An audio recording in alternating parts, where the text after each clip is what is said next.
Todavía no tengo cerrado al 100%, nos falta...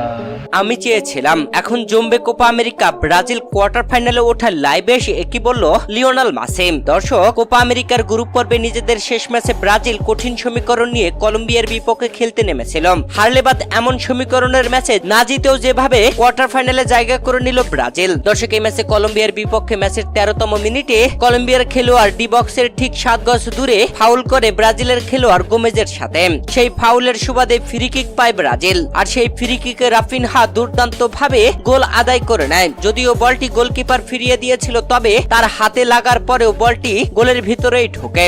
1-0 গোলে এগিয়ে থাকা ব্রাজিল ম্যাচের 19তম মিনিটেই খায় হোঁচট, তবে সেই হোঁচট থেকে রক্ষা করেছে রেফারিরা।